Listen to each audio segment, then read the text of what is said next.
Hey all, this is Bill. Unfortunately, during the recording of this episode, we ran into some technical difficulties, which forced us to fall back onto our backup recording of the show. So it's a slightly lower quality, so if you notice that, that's what's going on.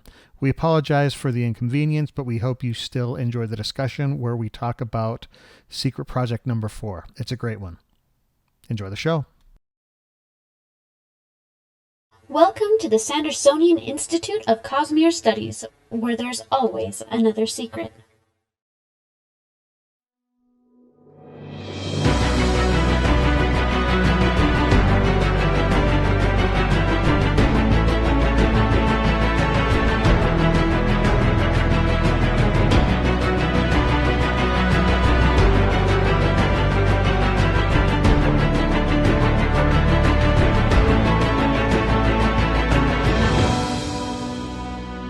Welcome, Sixers, to another episode of the Sandersonian Institute of Cosmere Studies. This is episode 107, and today is April 11th, 2022.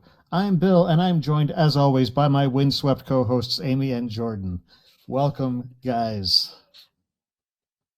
I forgot to hit my mic back on. Hello. You keep forgetting that, and it makes an awkward silence, and I take it personally. Well, you know what? Maybe you should take it more personally. That wasn't the response I was expecting. I don't know where I'm going with it, but I now can't back down from it. So, yeah. Super deep already, yeah. Okay, no. Okay. I can't believe I'm the one saying this. Bill, dial it back a little bit. Before we get started, we do want to remind our listeners that the Sandersonian Institute of Cosmere Studies is not a spoiler-free podcast. That means if there's something in the Cosmere you haven't read and you're worried about hearing spoilers, go read those first, then come back and join the discussion. Now tonight, we are discussing the last of the Secret Project pre-releases, Secret Project number 4. So again, if you're avoiding spoilers about the Secret Projects, this is your warning. You have been warned. There are spoilers ahead. Mm-hmm. Got and that? Lots of them. Lots and lots of them. For those of you who do listen to the podcast recordings or you watch the videos on YouTube, we also want to remind you that it's possible to come and interact with us live via chat as we record each episode at www.twitch.tv/InKeepersTable. We record episodes of the Sandersonian Institute of Cosmere Studies every other Monday night, starting at 7:30 p.m. Pacific Time, 10:30 p.m. Eastern. So please join us. Be a part of the discussion. Throw peanuts at us from the aforenamed gallery. A warning, we don't actually have peanuts for you to throw. No, you have to bring your own peanuts. Yeah. I don't want people coming here and being like, hey, I was promised peanuts. You were not. This is a budget operation. Very budget operation. Especially more so after my other computer's motherboard died.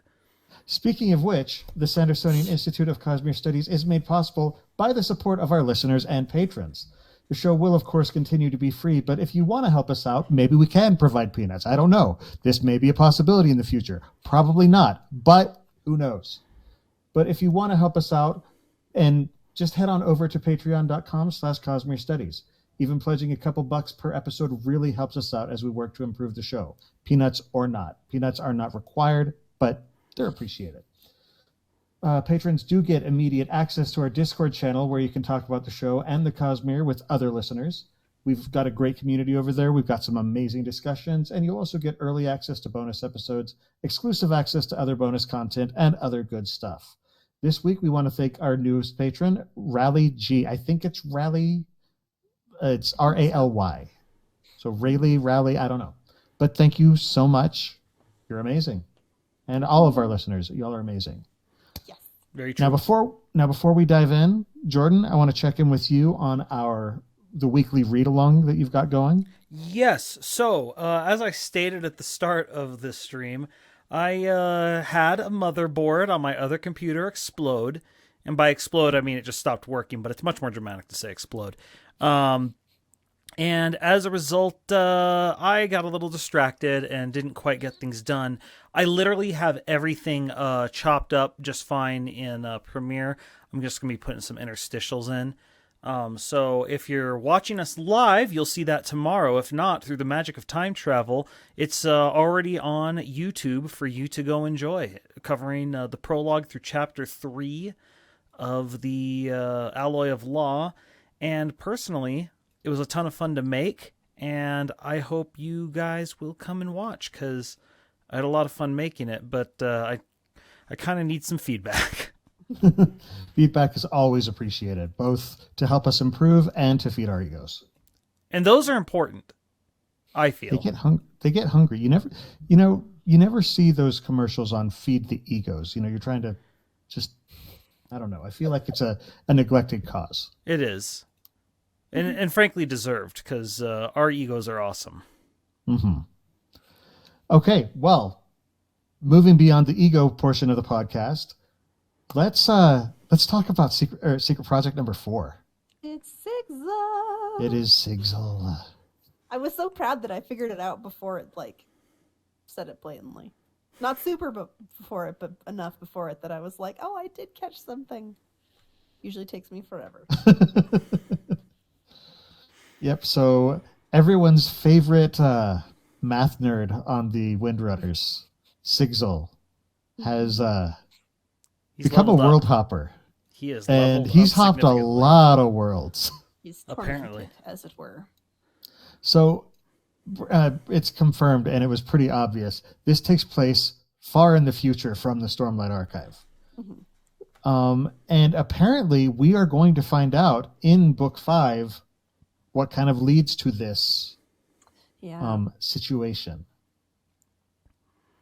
I'm sure it'll be completely normal and nothing weird will happen. We know there are Dawn Shards involved. Mm-hmm. So, yeah. Yeah, so let's talk about that. So this is kind of the first confirmation we've gotten about Hoid, like in-universe confirmation. Yeah. Let me be clear on that. This is the first in-universe confirmation we've got of Hoid having held a Dawn Shard. Yeah, and, he had mentioned it in Words of Brandon, but we all know Words of Brandon aren't 100% canon. Like he said in the live stream, he's like, there's levels of continuity, and it's like the third level is the Words of Brandon versus the actual texts and things from. He stole that concept from Star Wars. There used to be now that's all been changed and thrown out the window since Disney bought it. But he did reference it too in the live stream. I'm pretty sure he's like, it's kind of like that one, and I'm like, oh, okay, that's good to know. So he's admitting that he's using it. So cool. Well, it just makes a lot of sense given. Well, I mean, one, he can literally retcon things. So even when they're in a book, they can be retconned. Yeah, he's done that. With he said there's some things that might need to be retconned in Stormlight a little bit, and I'm like, there's gonna be a big one in Mistborn as well. It sounds like, which if you the ADM change, and if it's gonna come up if you go to the Cosmere reread. So maybe check that out. This is it's called a call forward. Remind me of what that potential retcon is, because I know basically it, but what we think is Adium is actually Electrum Adium alloy. That's right. And the main crux behind that, this is way off this topic, but is basically why can people burn Lerasium without being allomancers, but they couldn't burn Adium? And the actual truth is that it was Electrum Adium alloy. That's the only people who could burn it were Electrum Mystines. So that's what actually they were at the end of Hero of Ages. And and I feel like the simpler fix for that is that Preservation put more of himself into humanity. That's already canon. There's some other issues that I get the feeling that they discovered some other issue going forward. I guess that wouldn't explain why Hoid was able to use it, but and so it's one of these things where you start pulling on that thread and other parts come apart, and so it's very clear that that Brandon and Peter are working hard to make sure it makes sense. And it's also one of those things like, why are you worried about this? And you realize, crap, this is important for some reason. When the next Mistborn book is titled The Lost Metal, and there's like all the speculation about this is probably Adium, since Adium has been referred to in the series as the Lost Metal. Yeah. So if that's a topic that interests you, gang, it's a big part of what I'm doing. So check it out on the YouTube page. Cool. But back to Sigzil and his flight through the Cosmere, as it were. Skipping is what the term they're using in that is that he's skipping from world to world. Yeah, so he's not doing it happily. This is the second of the secret projects where we've had somebody wake up not knowing where the heck they are on a different world than their own. Yeah, but he remembers who he is versus in number 2, he has to remember who he is as part of it. The point is, this is a normal behavior and there's no concerns. It was interesting in the little notes afterwards that Brandon was talking about how he had planned to have this be Hoyd originally, like way before that he was going to have Hoyd world hopping, and Hoyd was going to wake up on world A and then world B and then world C and like recruit people to his cause, and then his next book would be the next world, and anyway. And now he changed it to Hoyd is recruiting evangelists. Also completely normal. But yeah. No, so just to start with this one, I'm very much intrigued by the narrative framing device, because obviously he wants us to know that this is Sigzil, but he doesn't want to tell us outright, because and I think it's significant that we get a different name for him, because obviously this is representative that he's in a very different stage of his life. Well, and for a little while I was wondering if it was Hoyd, because we've already seen Hoyd going by the name Wanderer. We've also we saw him healing from wounds and unable to attack people, and we already know that Hoyd has that, I don't want to say affliction, but that condition. Yeah. Yeah. I mean, that's something that came up in the stream, is the fact that Sigzil calls it a torment, but capital T. Yeah, but Brandon says that's sort of dependent upon a certain point of view. Yeah. Yeah, like how you see it, if it affects you badly or not. Because apparently, like, it also affects your spirit web, or basically that when you hold the darn shard even at all.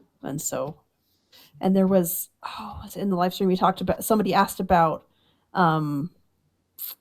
if the fact that and I can't remember his spren, but not spren. Auxiliary. If Ox, his if Ox knight. was his knight. If Ox was being dead was kind of the result of the fact that Sigzil had held the Dawn Shard, and he was there was Hoyd or somebody that the warning was given to Risen that you can't have a spren after this, and then here's poor Sigzil, who apparently did not get that warning.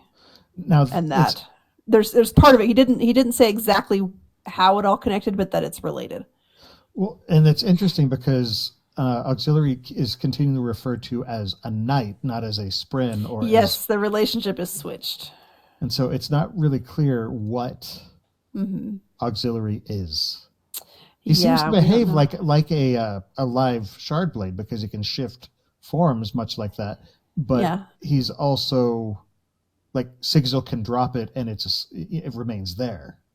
Yeah, and he's limited in how much he can do by how much investiture he has, too.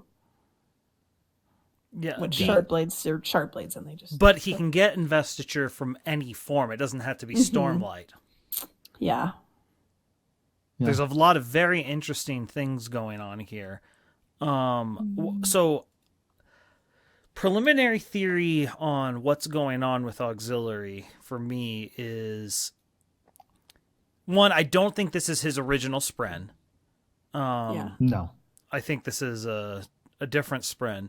The fact that they're world hopping, he calls it skipping, makes me wonder if he is some flavor of, this is an Eltscaller or Will Shaper spren. And see, I'm not even convinced it's a spren.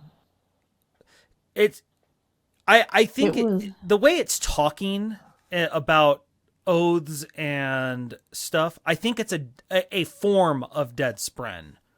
See, and I'm thinking it might be something more akin to a cognitive shadow. And that could be, well, and the thing is, it actually could be both. Because Brandon has said that theoretically it would be possible for someone like Kelsier to be wielded by somebody. to form a nail bond. Yeah. And so what I think is going on here is I think it was a spren, but I think it's a form of Deadeyes, but obviously this is going to be after the first books. right. I think we're going to deal with Ba Auto Mishram, which we know the confining of BAM is what caused Deadeyes to happen.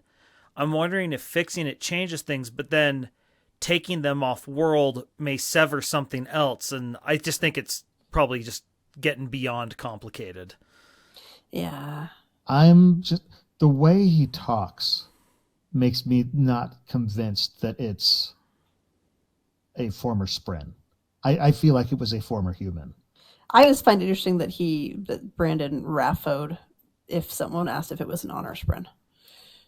Well, he doesn't. So, I mean, he's going to raffo every, he's going to That's raffo one of that those. part. He's going to raffo it no matter Yeah. what. And so, that's That's the way that apparently some people are thinking it might be, and I'm like, I don't know. mhm, Yeah, me personally, I doubt it's an honor spren. mhm. I think it's, even if it is a traditional spren, I don't think it's going to be a traditional spren in the way that We've seen. that we've seen. Yeah, with the It'll Knights be- Radiant and stuff. Yeah. I'm not convinced that it Well, we was ever a we spren. shouldn't be convinced of anything right now. I yeah. mean, Yeah, we don't know enough. I'm not even saying I'm not convinced. I'm leaning away from that. yeah, no, but the other thing that's very interesting about the way that it reminds me it's almost of how almost how Ivory talks. 'Cause it talks very literally. See, I didn't pick that up. I didn't feel that.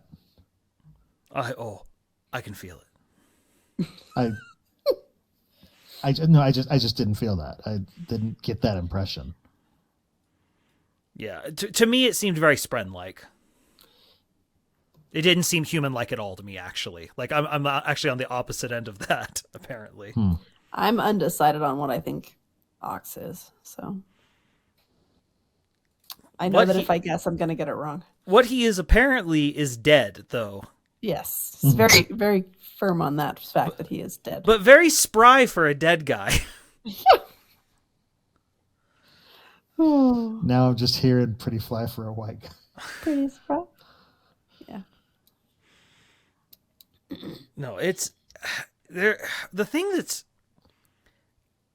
the fact that Brandon chose to even reveal a book like this, and the fact that a book like this is going to be coming out long before the next Stormlight is just a very interesting move in and of itself. Well, and it's not long before the next Stormlight. It'll be for like a full year. No. No, this is Well- project number 4, so it'll be just a few months before the next Stormlight. Well, no, wait. When does the next Stormlight I thought come out? Stormlight was coming out in 24. You know what? We can Beginning Google of this. 24. Was it? And I this thought, is this, was it beginning of 24? I didn't realize early that. 24. Yeah, because he's writing it this year. He would normally be publishing it in November of next year, but it's going to be a little bit later than that, so it'll be just a few months later, I think. Oh, for some reason I thought we weren't getting it till late in 24. No, we normally get it in November, Yeah. but I don't think it's going to be November of 24 that we're going to get it. Yeah, okay. I didn't know that. I thought... Just gonna try and look it up, and like my Googling is bad right now. I could be wrong on that, but I'm fairly certain. I that- trust you on that more than I trust because- myself. Just because his standard writing, his normal pace, he would have hoped to get it out in November of 2023. And he said it'll take a little bit longer than that. Now, he didn't say it'd take a year longer. I think he was saying it would get pushed into 2024. Yeah. Does he have? Are you looking that up, Amy, already? I'm trying to look, and I'm not. I'm terrible at finding stuff. He doesn't have a publication. Yeah, date for it yet. there's no date yet, but I mean, so we know Project 4 is going to be released in December, right? Because that's the last box. So it's going to be. I have a feeling it's either going to be like the summer or November for number 5 of Stormlight Archive, but that's just me guessing. So it'll be either close to a year or a couple months at least. Mm-hmm. So, but he doesn't seem, when there was a question about that in the live stream, and Sanderson did not seem concerned about the fact that it's coming out before number 5. Yeah. Well, in the newsletter when he sent it out, oh, you did do at the end he said it's meant to be read before Stormlight 5. Yeah, and that's interesting. Like that is a narratively that's a very interesting decision to do, to give away a little tidbit that something's up. Yeah, something like that.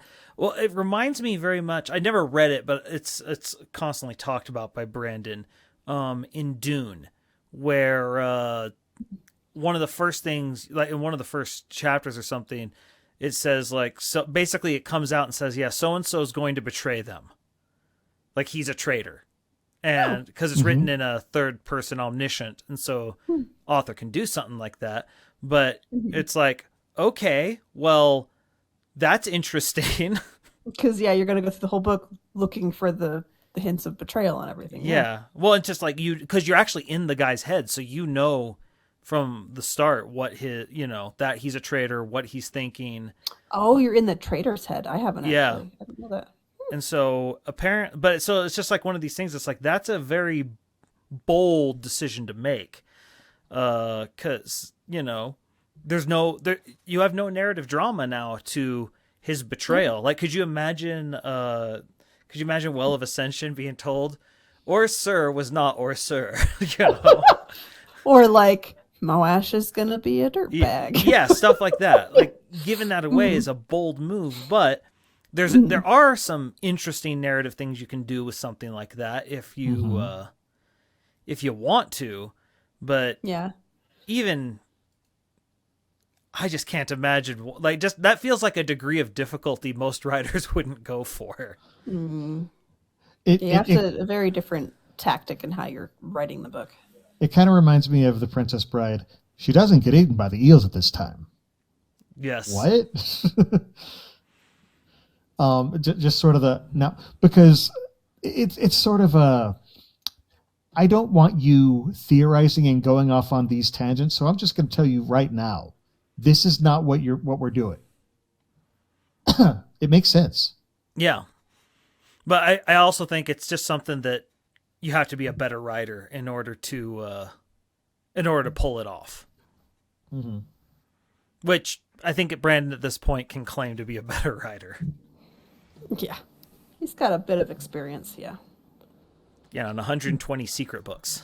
Yeah, 120, not just 4, like a slacker. And this is kind of and this book itself takes place kind of far in the future, it says. Yeah. In Brandon's description, he says, for those who are wondering, this does take place moderately far into the Cosmere's future. But it's not a spoiler for Stormlight 5 in that I intend it to be read before Stormlight 5. But you will find out in Stormlight 5 what caused this whole thing to happen. So you're like, what's going to happen to Sigzil now? So. But whatever it is, he ain't going to be happy about it. Yeah. And this is also the highest technology level we've really seen in the Cosmere. Yeah. I mean, we saw the ones above come down in Six of the Dusk, but that's really it. This is the first time we've actually seen them operating these devices and such. Yeah, because in those we just know hovercraft and stuff. Yeah, they have them. Mm-hmm. And so this is Brandon's sort of step into futuristic Cosmere, and it's kind of a neat little exploration. Yeah. Secret. I've got a secret. Well, the other thing that I find interesting is, I don't know about you guys, but this entire book had a very Mad Max feel to it to me. Oh, it was very fast paced, and I can see that fitting with the world. The fact that you're always running away from the sun, and And so it would match with the pace that you want, the pacing of the story and like the pacing of the world. You have to keep moving. You can't sit still. Have y'all listened to Intentionally Blank? Sometimes. I'm not always consistent with it. But he did like give a hint at the world. Have you listened to the episode that he was referencing where they were not theory crafting, but story crafting? I think I did, but I don't remember all the details anymore. But there was going to be like a world rolling on another world. Yeah. But he changed it to like just the sun. Or so basically, the I premise just heard was that, and I'm like, what the crap? Yeah. So basically, the premise is there's this super planet, and it has what essentially equates to a moon rolling around the planet, and the people are living on the rolling planet. Or on the moon, or on the moon. Yeah. Yeah. But essentially, it's a Katamari Damacy because it rolls around and it picks up this this nutrient-rich stuff, or they weren't quite sure how it worked. And Brandon finally looked at it and he was like, "Yeah, this is insane. It doesn't work." Yeah. But he's also really always liked the concept of super powerful sunlight. Mm-hmm. And with it invested sunlight, which we have seen on Taldane before, with that, it creates these fast-growing plants that they have to harvest really quick, or else they'll get scorched. And it's just like, how do you end up like? This is the kind of society that could not have developed on this planet. They are transplants. Yes, they have to be transplants. I mean, we've seen that they're transplants because the names lead you to think, these are people from Trinity. It took me forever to pick that up. Like, it wasn't until the book did it that I was like, I no wonder the names are so weird. Yeah, like I just was too focused on what plot. Was the Adonalcia will remember our plight? Like, eventually. There's an eventually. Yes, eventually. Eventually, and apparently it's not one word. It really is that, like, all those words. And then, like, Jeffrey. That was another fun one. Brandon clearly loves Jeffrey. Yeah, he even says it in the live stream. He's like, "Yep, I'm really proud of Jeffrey." So he has clarified that isn't normally one word, but somebody asked in the live stream, like, is that one word that you're just translating into all these words? And he's like, no, it really is as awkward to them as it is to us. Huh. But it's just like a very Puritanesque naming convention that it is that many words, and it's because like a lot of Hebrew names did work that way. Like if you look at these Hebrew names that show up in the Bible, they are things just like we will be that all sorts of stuff. Mm-hmm. But they get shortened to usually just like to one word when we anglicize them. Is that the right word? No, it's just when like that's what the name means. Yeah. Yes. And so, like, not the anglicized versions, but the Hebrew versions. Well, yeah. No, it is. They're a mouthful, and I'm willing to bet his typesetters hate them. But they're definitely unique. They're definitely unique. Yeah. And it's very clear that at least Brandon's having a good time. Oh, he's absolutely having a good time. It was really sad to see like how they're so helpless too. That they just don't know how to fight at all, and yet they're having to go up against the Sun King. What do they call the bad guy? The Sun King? The Ember touched the leader Ember guy. King? Glowing eyes. Ember. I think it might be Ember King. Yeah. Yeah, glowing eyes is what SICS will refer to him as. Because he didn't know his name. Big burning guy who has a hole in his chest. Burning yeah, Man. but he wears a shirt or a jacket over his chest versus all of his little like. Everyone else who's going out topless, like the just absolute no, they've got the they size. Just like they're just very flashy. Those rib cages, What are you talking about? They've got a nice coat of scorched skin. And a glowing heart. Boy, talk about an image that completely just like, that is horrifying. But yeah, it's man, it's an issue. Rough. Yeah, and it doesn't sound pleasant. Like you see somebody get it done to them, and they're not. She's not happy about it. She does not want it to happen. It's not just that though. It seems to take something from them and put them.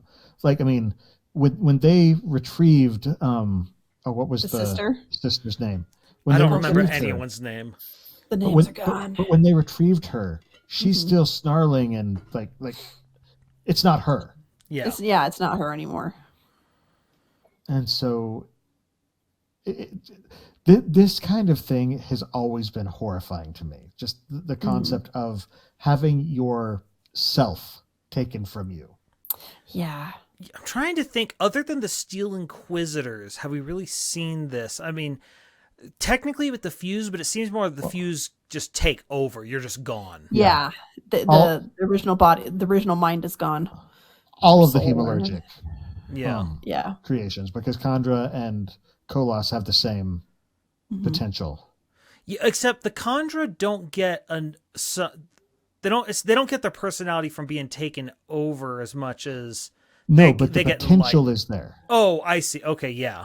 Because that was the reason that that Pa'alm only used one spike. Yeah.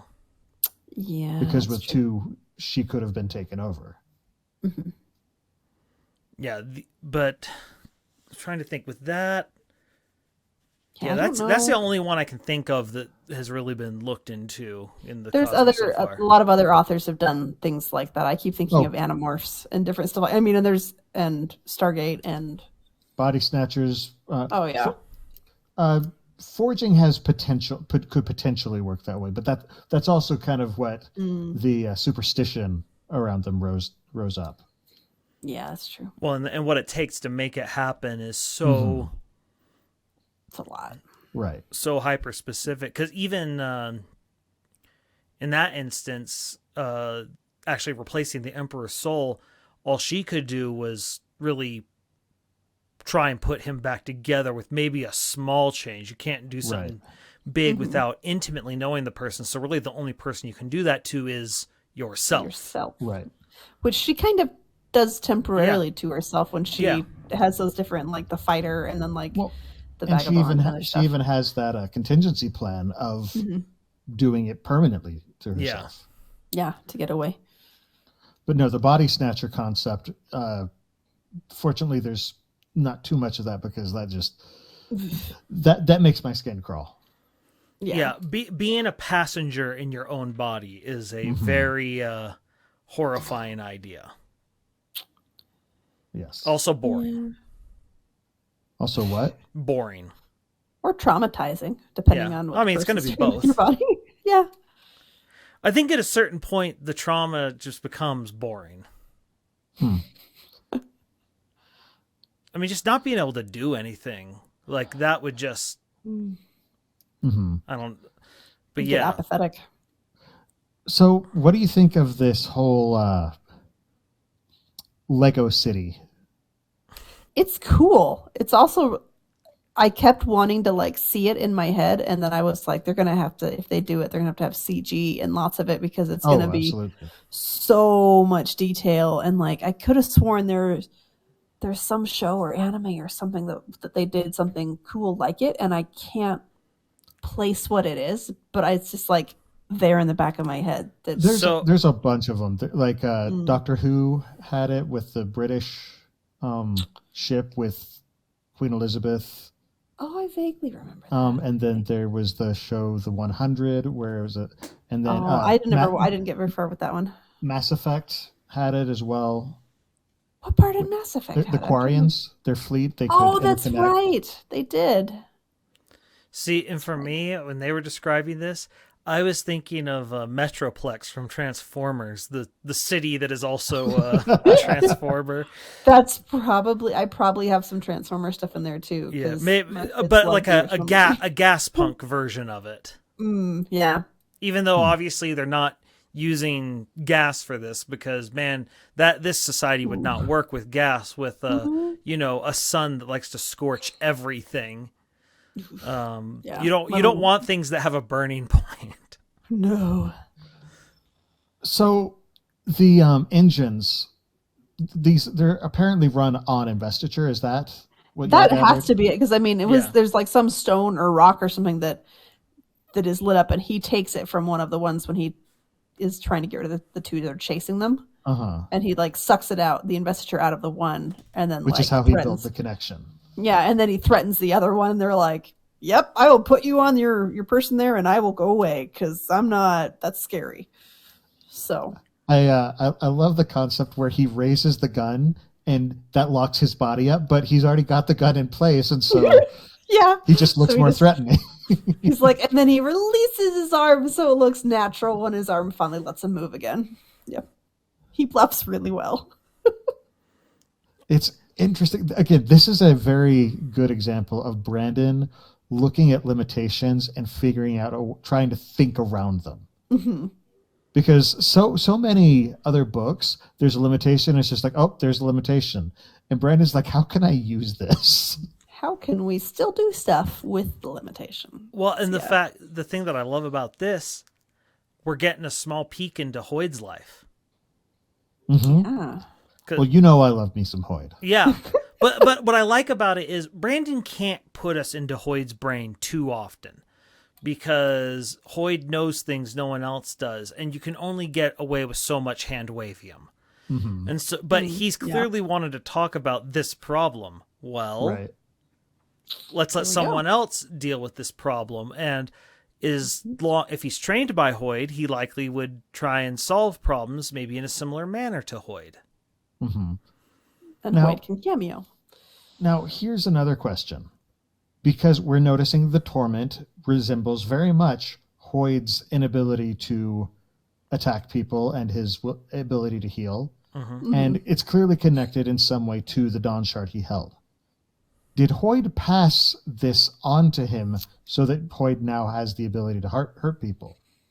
So, what I remember from the live stream, and Sanderson was much more particular about exactly how he worded it, and I'm not going to get it exactly right. But the same Dawn Shard that Hoyd had, Sigzil had. Right. And and Sanderson was saying that like it changes you on the spiritual level and everything else, and now words don't want to work in my brain. But it sounded like, from what Sanderson was saying, that Hoyd still has his limitations because it changed him, even though he doesn't have it anymore. And Sigzil has limitations as well. Okay. Yeah. And they may be worse for him than they are for Hoyd. Or at least he pictures them as worse. It would make sense because Hoyd held it more recently. Who knows if it changes permanently or if it's like wearing off or if sorry, you said it's more intense for Hoyd or for Sigzil? Sigzil. Yeah. So it sounds like Hoyd had it and then Sigzil had it. We don't know if it was given directly to him or what that was. That was not clear, but that it was the same one. Mm-hmm. Well, what we do know is that apparently he's being hunted by the Dusk Brigade. The night Brigade, sorry, but because we do have a group called the Dusk Brigade, and Brandon changed the name. Yeah, apparently. Brandon clarified it that they changed the name because he I can't remember why he said, but he decided to change it, and I don't remember the references to the Dusk Brigade, and it makes me feel it's because you wouldn't, because it hasn't been in the stories yet. They're a they're a Threnodite group of some kind. Yeah. And we know that they want the Dawn Shards for some reason. And apparently, through Sigzil's connection to Hoyd, they could somehow find Hoyd. Find Hoyd and then probably try and find the everything else, yeah. Yeah. Because Hoyd knows a lot more than just one Dawn Shard's worth of secrets. Yeah. He's got lots of them. Yeah. Yep. It's an issue. The other thing that we haven't really discussed yet, it's interesting once we know who this is, and you're like, this doesn't sound like Sigzil at all. And he comments on that to himself, like that he's like, when he's contemplating, and I think it's before he sees Hoyd, he's like, I don't want to go back to what I was. He's like, I was too naive then. He's like, but I don't want to be this either. He's like, how do I find the balance between what I was, which was, more upstanding and whatever else, and not go too far towards what I am now. Like he's struggling to find that balance. But I mean, he's also running for his life, like constantly. So that's hard to do that. Yeah, it's very difficult to do. The other thing that's very difficult about just reading this is the scene where he sees Hoyd but hasn't realized it's Hoyd yet, and he thinks it's Kaladin. Like, Yeah. you see him breaking where he's just like, there's this moment of, no, it can't be. But, like, he's so hopeful. Like, he misses his friend so much. Right. Like, Well, and there's a few reasons that could be. You know, we don't Yeah. know if Cal survives book 5 of the Stormlight Archive or any of the Stormlight, you know, the rest Yeah. of the Stormlight Archive. But even if he does, this is far in the future. yeah, it's far in the future. Yeah. Maybe Kaladin accepted some sort of deal and he's something else. Like, look, And anything could have happened. yeah, at this point. anything could have happened. So we can't speculate on Kaladin based on the fact that Sigil's surprised to see him on a different world. Yeah. You know, or not thousands, but whoever, you know, however long later. Yeah. Indiscriminate number of years later. But then it's basically Hoyd as a Force ghost. Yeah. Yeah, no, and the other thing that was interesting about it is just you get the impression that he has been, I mean, look, he literally changed, he's referring to himself as nomad. Like, where what's the dominant trait of this guy? That he doesn't ever get to stop. He's always on the run. And that just wears on a man. Which is really yeah. interesting because the fact that this concept is introduced in this book on this world where everything is constantly on the run, there is no ability to just stop. Yeah. It's a very cool stylistic trick that Brandon has played. Yeah, it matches the tone nicely. very nicely. Well, because Brandon doesn't have to specifically say all this stuff. We get to feel it viscerally. We get used to. There's a Cosmere puppy on stream. I have to pause my thought. She's never on stream anymore. Want to say hi, Rose? Hi. Oh, I know. For our audio-only listeners, there's an adorable dog being held in Amy's arms. And this is why you need to go to Almost YouTube. 12. Yep, and she doesn't like being near me when I do podcasts anymore. Yeah, little girl. But you don't clap anymore. So. I know, but she just doesn't like it for some reason. Still. Can't trust that microphone. It's sketchy looking. Indeed. No, But, do we want to get into the Hoyd stuff, or do we need to of course focus we on? want to get into the Hoyd stuff. Or do we want to focus first on the people that he's teamed up with, because we might the not get back Threnodites? to them. Let's start with the Threnodites, I guess. Yeah. I have a feeling once we go Hoyd, we ain't leaving the topic. So Gonna stay there, yeah. Well, the Threnodites and the Ember folk, whatever they're called, Yeah. the Ember Touched, the Ember. Well, yeah, I mean, I got the feeling that they might have been Threnodites too, but I don't know that that's confirmed either way. Well, some is of them were. yeah, it? Yes, but we know at I least don't know. 2 of them were. Right. Yes, but they were also prisoners. So we don't know if it's because I don't know. No, we don't know where they came from. We just haven't got that information. I do find it thematically appropriate because the Threnodites are based on the Puritans and Pilgrims, and Yeah. basically the method of execution we saw is burning at the stake, although like a match instead of a From the inside out. yeah. Yeah.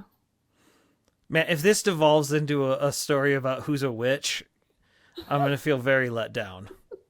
Oh man. Then, No, I think but they're my guess is that they're culling people, just because resources are probably really hard to have enough of, and so I can see it being only the strong survive. So if I'm you also don't, willing to then- bet there's also a enforcement added to it. Yes, Well, and that's probably likely. And there's a big aspect of building my army, and only the strong are worthy to be part of this army. Mm-hmm. I mean, it's sort of the same concept of the Steel Inquisitors. Mm-hmm. Yeah. You're taking those who are especially talented in some way and recruiting them and then making them yours. Yeah. Or stealing them from themselves. But spelled with 2 E's. I don't know why, but for some reason I picture the Ember touched as having some like beast-like physical looking like beasts. That's just what my brain is doing. I know that's not what they look like, but that's just sort of where my brain keeps going. Yeah, I keep thinking of there's oh goodness, I feel like there's one of the Spren that has kind of a fiery aspect or something, but maybe Yeah, the mount. I think it was the mountain. The Spren. Peak Spren. Peak Spren. That's Yes. what they are. Yes, so I kind of pictured them that way a little bit. Okay, that So I don't. It's works. probably not entirely lined up, but like I mean, that's something else that kind of has like that fiery burning aspect to it. Or like for those who played, I haven't played for a while now, but who played World of Warcraft, Bolvar Fordragon kind of had that molten man look. Yeah. Almost. Where you can see the glowing from the inside out. Yeah. Which with them, it's because again, exposed rib cage.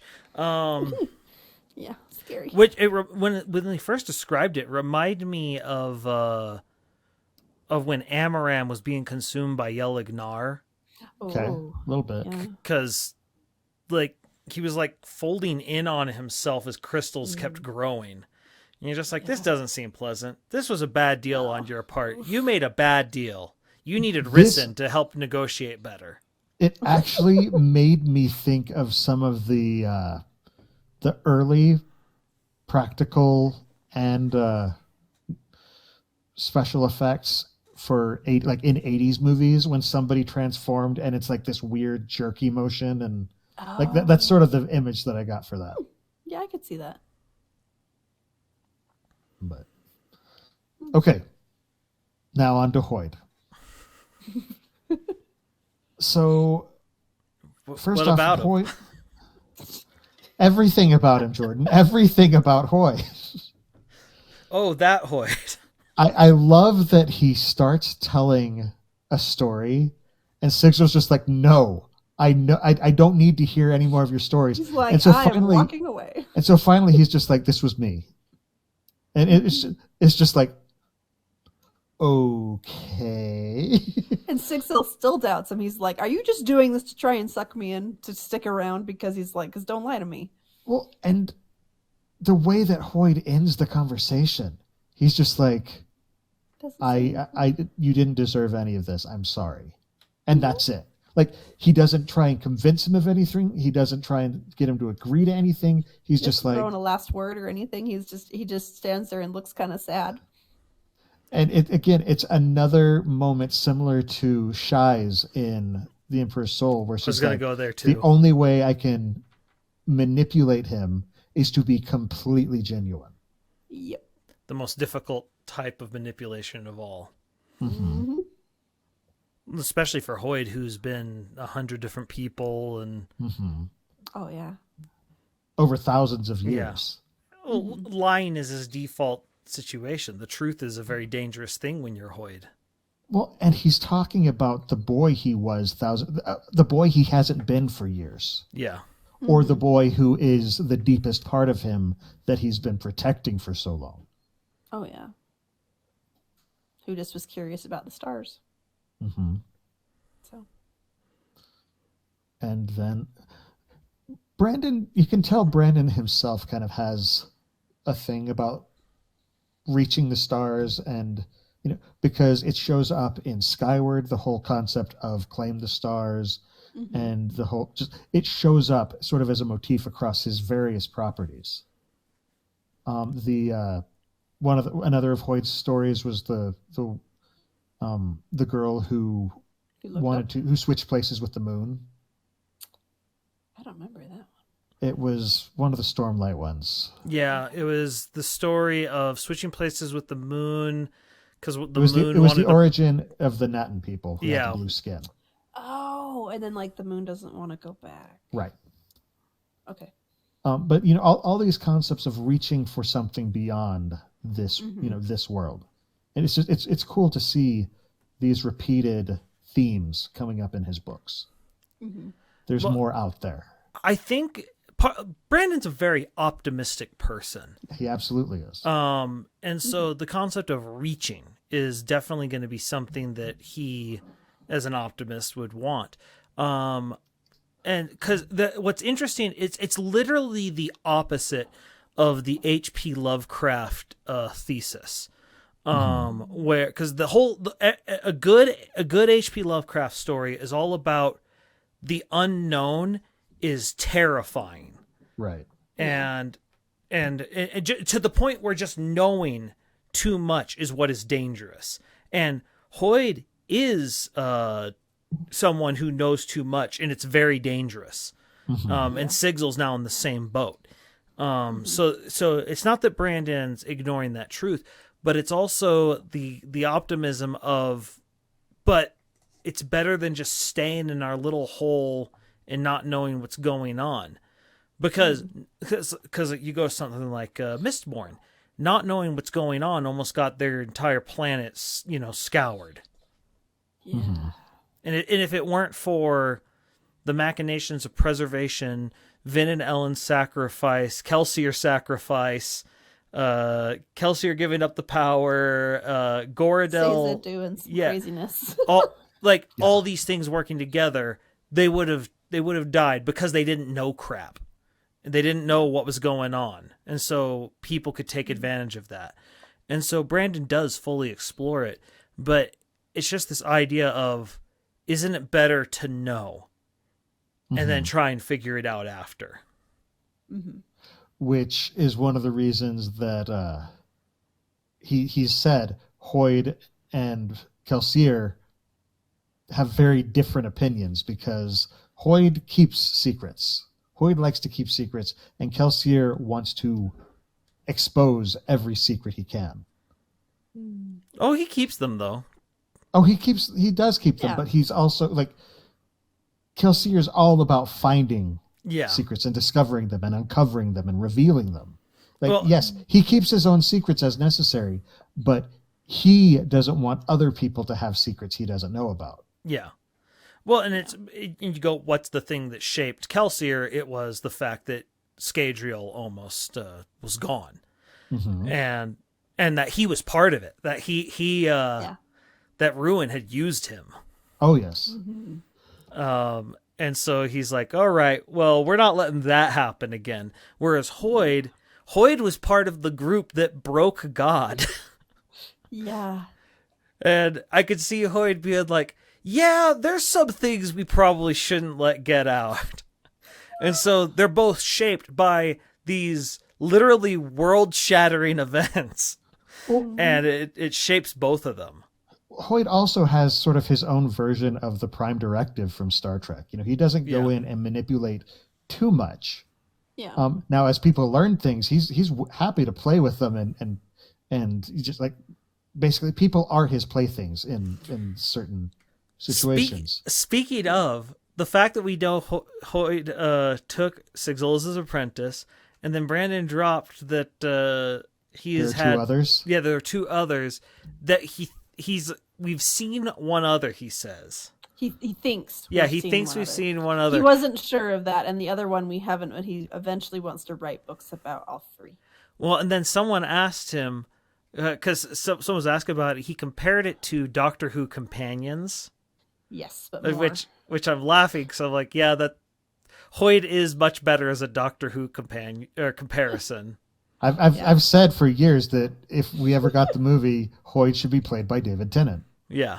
And then okay with that. Or Matt Smith. Either of them would be incredible as That's Hoid. literally everyone's always two picks, because that's everyone's favorite two doctors for the modern era.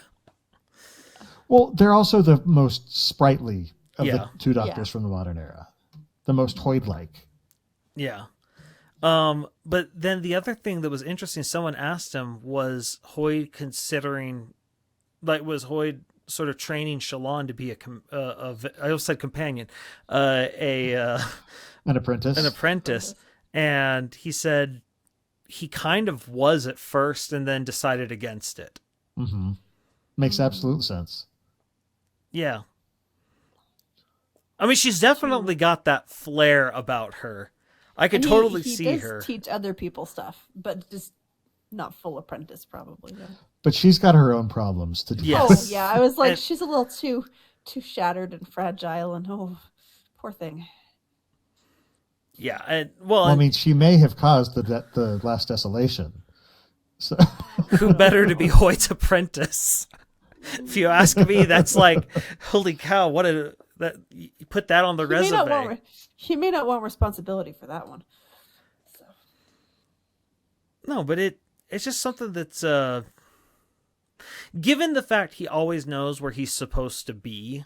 Mm-hmm. It's interesting that he takes on apprentices of some kind, and you're just like, but why though? Like, why specifically do you want to do this?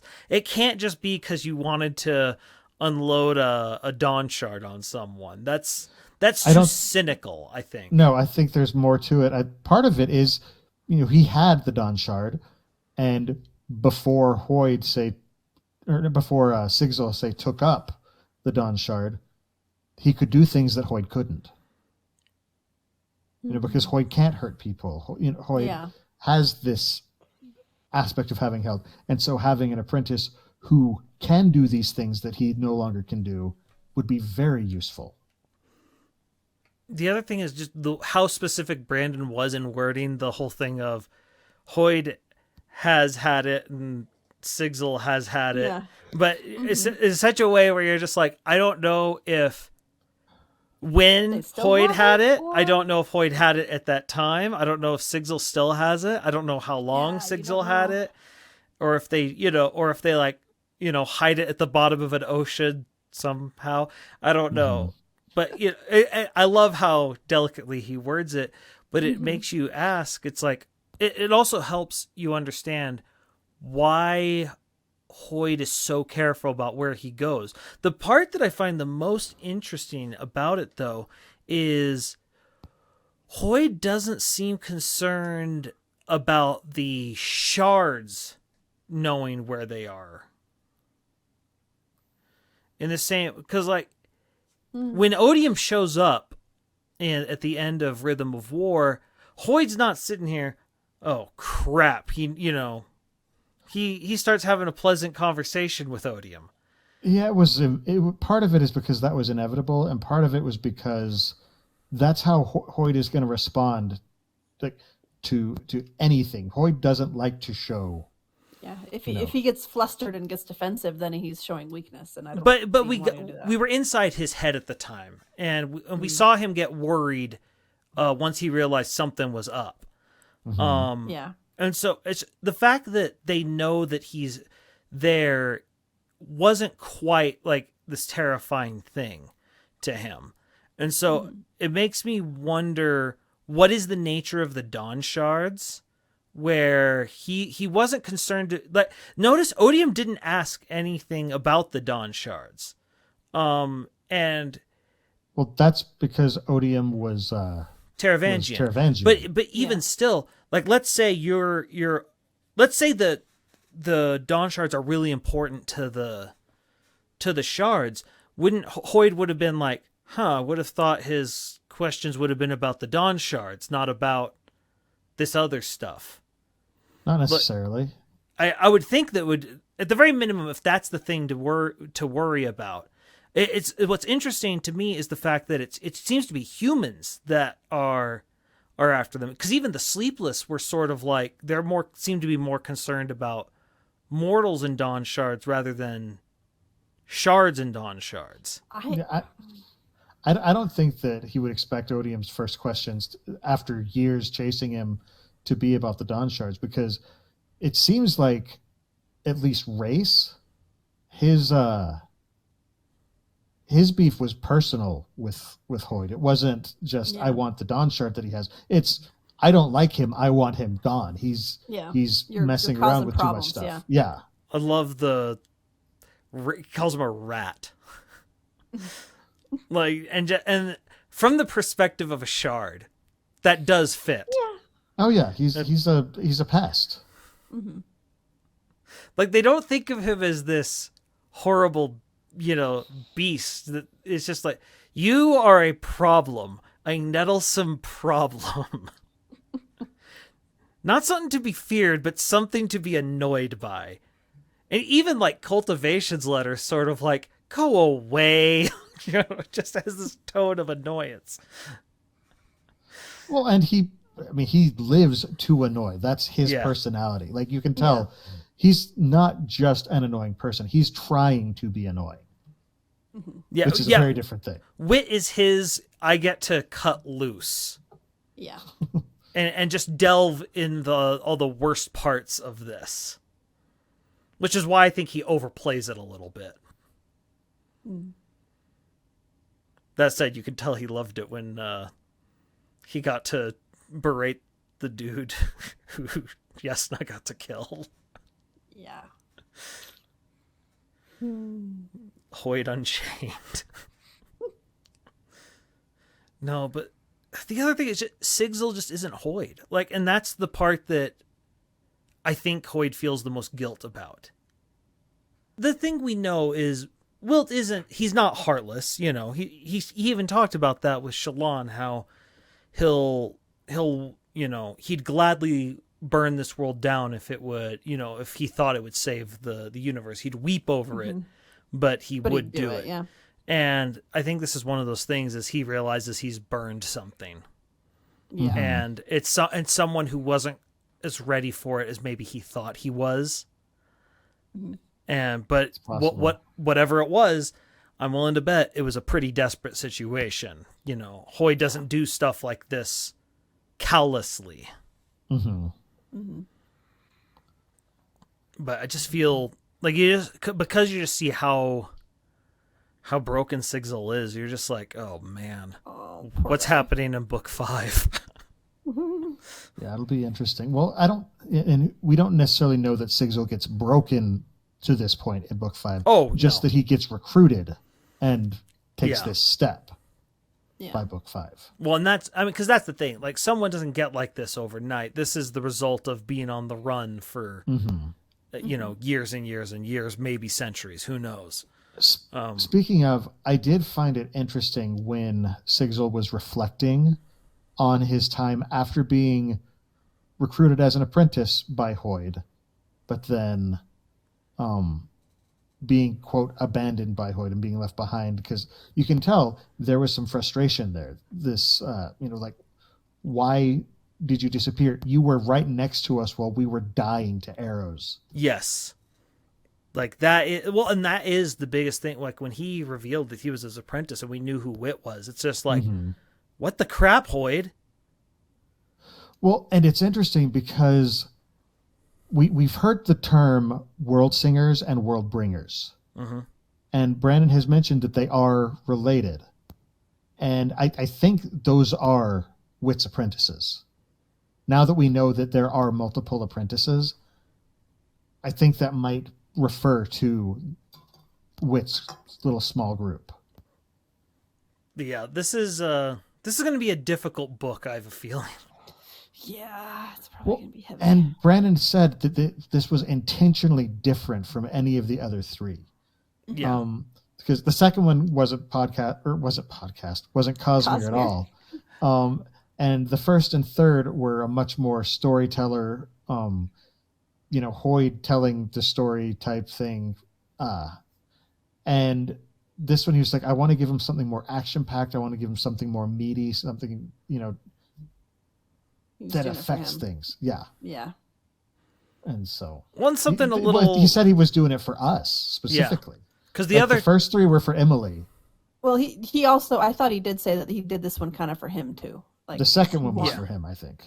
I thought the fourth one. The fourth one that he wanted to write for him too. Okay. So. Okay. Because it's a story that he's wanted to tell. Yeah. So.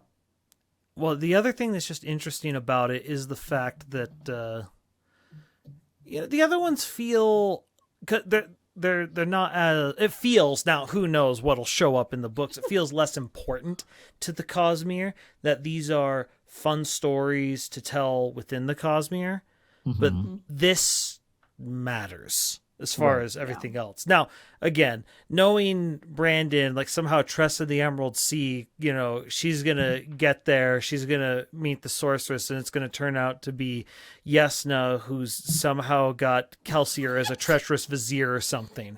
But no, it's going to be Hoyd. Hoyd's going to be the Dark Queen. Hoyd's going to be the sorceress. It would be the ultimate end around. How do I throw people off my scent? Oh boy. But no, and the other thing is he didn't want this to turn into one of those books that he's promised for a while, like the Silence Divine. He's like, which is what I thought this book was when I saw the cover. Well, and he said when he got the idea, he was like, I have to write this now, or else, you know, looking forward, all the other stuff that's coming out, it's going to start falling into that back burner, and I need to make it happen now. So this is the only one of the secret projects that he sat down deliberately to write. The others were just sort of in his spare time when he had ideas, and, you know, and this is when the only one that he sat down and he said, okay, I've got to write this book. Mm-hmm. He set aside time for it versus just doing it after he did the other ones. Right. The day. I just can't believe that when we get this book, we'll have read 4 other Brandon books within like 8 months or something. Oh man. Yeah, there will be 4 because we'll get Mistborn in November, 2, book 4, and then we'll get Press. The other 3. And then what was Secret Project 2 called? Oh, the Frugal Wizard's Guide to That's right. World hopping? No, something. to Ancient England or something like that. To Ancient England, yeah. Oh goodness, yeah, Medieval it's a long England. title. Medieval England, that's what it is. Medieval Very long England. title. Yeah. I need to get myself a Frugal Wizard's Guide. Oh boy. It sounds Well, like the Junior Woodchucks. You're Would gonna, be a fun, easy costume too, because I mean, you can wear jeans with it. Yes. you're gonna get one, Jordan, when it's released. Yes, that's true. Also, I just love that that's Amy sees a book and she immediately sees, it's like, all right, what costumes come out of this book? Whereas, you know, me and Bill, it's just like, where are the secrets? And she's like, the frugal cosplayer's guide to cosplay the Cosmere. Yeah, no, I've only made like 1 costume so far from the Cosmere, but I have some more in the works. So yes. Yep. No. All right. One more thing about this. Just did you guys think this was the Silence Divine when you saw the cover? Because I thought it was. Not when I saw the really bad at cover, keeping track. but when they started talking about flying cities, I did. Yeah, for me, when I saw the cover, because the cover had things flying in the background, and it's red, and I'm like, oh, Ashen, oh, Silence Divine, and I'm sitting over here like, I think we're finally getting Silence Divine, and the funny part is, it's like, well, it does feature someone from Roshar, or someone from the Roshard system. Brandon Things are burning, and there are flying specifically cities. said it's Cosmere adjacent. Yeah. No. And then I'm like, oh. Or not Cosmere, Stormlight. Yeah. Stormlight And then it wasn't. And I'm like, oh. I felt really confident on this one, actually. Nope. No, Brandon has so many stories that something could be really similar to a different story we thought we were getting. Mm-hmm. And We're going to get them all. 120 secret books. No. I couldn't keep up with it. As much as it would be amazing, I would not be able to keep up with it. Wasn't enough time for secret books. Yeah. Well, we love hearing from our listeners, so please keep sending in questions, feedback. Please send feedback. We want to hear from you. We want to hear what we're doing right, what we're doing wrong, what we could be doing better, what we could be doing more of. We'd love it. So keep on sending us emails. You can ask us about the Cosmere. You can drop us your idea topics you'd like us to discuss. Or while you're at it, we'd love to hear, again, feedback. Feedback is amazing. And any interesting theories you've got about what's going on. There's been a lot put forward to theorize on. We want to hear your theories.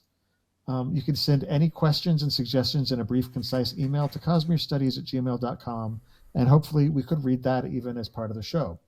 If you prefer to, we've also got a P.O. Box, Sandersonian Institute of Cosmere Studies, P.O. Box 970063, Orem, Utah 84097. Now, we do have other stuff going on outside this show, so Jordan, what are you up to lately? Let's see. By the time we stream again, I will have had my 900th ever stream. Wow. And so that'll be happening on Thursday the 21st. So twitch.tv/splicestream. We're going to have a mega stream where I'm going to do some marbles on stream, some amiibo, humans fighting amiibo, but the centerpiece, and I just got this confirmed half an hour before we did this, the centerpiece is going to be, I'm going to be playing Portal 2, and those of you who know him know that this is going to be good. Portal 2 with Kamizite. Oh, no. Kamizite is my personal Lopin, is the best way I can describe him. And I have a feeling I'm going to get betrayed a lot. So if you like Portal 2, I suggest you show up then. And also, just another quick plug, the YouTube channel for Cosmere Studies. Again, if you're listening to the podcast, it's already up, the Cosmere reread. And I'm like, obviously we're looking for feedback here. I'm really looking for feedback there because it's literally the first one. Mm-hmm. Yeah. Definitely. And Amy, how about you? So my Facebook is Coincidence Cosplay and Props. My Twitter is @CoincidenceCosp because my name is too long. My Instagram is @coincidence_cosplay, and my TikTok is @coincidencecosplay. And my website is www.coincidencecosplay.com. I am still horrible at posting things, but I'm going to try and work on that soon. So, and there's things you can look at that I did before, but yes. And I went to I think it's Game Haven Minicon in Sandy recently, like last weekend. And in one of their posts, I'm the fourth picture with my backpack dragon. So I did, because I did my D&D TikTok, which I still haven't made them, but I did my ranger costume for that. So that was pretty fun. So I have red hair for that. Cool. And the dragon was loved by many people. Nice. Yes. Tad Cooper. And then I understood that reference. I have personally got another podcast with my friend Dylan about board games. It's called The Innkeeper's Table, and we have new episodes on Friday mornings. The most recent episode was actually our 100th episode, where we did a longer episode than normal. Normally, we try and keep the show between 15 and 20 minutes. This one, we went a little bit over an hour because we did our top 10 games, period. Wow. And then our next episode is a mailbag episode where we're answering a listener's question, where we're going to be talking about games for young kids who enjoy fantasy and science fiction. So might be a good one for y'all to listen to yourselves because it's a somewhat related topic. Somewhat. For those of you who want to support the Sandersonian Institute of Cosmere Studies, but you cannot become patrons, we'd love it if you just let your friends know about the show. Tell people about us, spread the word, and of course, don't forget to subscribe to the podcast and to like and subscribe over on youtube.com/Cosmere Studies. And if you want to toss a good review wherever you listen to us, that would be amazing. We'd love to hear, what you're thinking. Like I said, feedback is great. Also, head on over to store.streamelements.com/Cosmere Studies to buy SICS merch. Goodies. All right, guys. Final thoughts. Poor Sigzil. He just needs a nap. A really long nap. I am going to be very interested to see what the heck auxiliary is. Yeah, I am very interested in seeing what that is. Brandon likes sentient objects. There's a lot of those in his stuff. I can't think of any. Well, then you have problems. All right. But, anyway, special thanks to our patron producer, Mims Laundry Service, your go-to stain removal service for Aether, Crim, and our newest service, Ember Stains. In addition to the live episodes of the show that stream on twitch.tv/Innkeeper's Table every 2 weeks on Monday nights at 7:30 p.m. Pacific Time, 10:30 p.m. Eastern, listeners can find our videos on YouTube or audio versions of the podcast on Apple Podcasts, Spotify, and just about any other service that carries podcasts by searching for Cosmere Studies. You can also follow us on Twitter, Instagram, and Facebook under the profile @Cosmere Studies. And if you have any questions, feedback, or suggestions for the show, email them to cosmerestudies@gmail.com. In our next episode, we have got something special planned. Now that Brandon has released the prologue for the as-yet unnamed Stormlight Book 5, we're going to be taking a comprehensive look at the night that Gavilar Kholin was assassinated. We'll be looking at all the different perspectives and piecing together what we can to speculate on what exactly has been going on behind the scenes. This may take us more than one episode. We don't. We're also hoping for a lot of interaction with chat, so you don't want to miss this one. Join us live at 7:30 p.m. Pacific Time, 10:30 p.m. Eastern in 2 weeks on April 25th, 2022 at www.twitch.tv/Innkeeper's Table.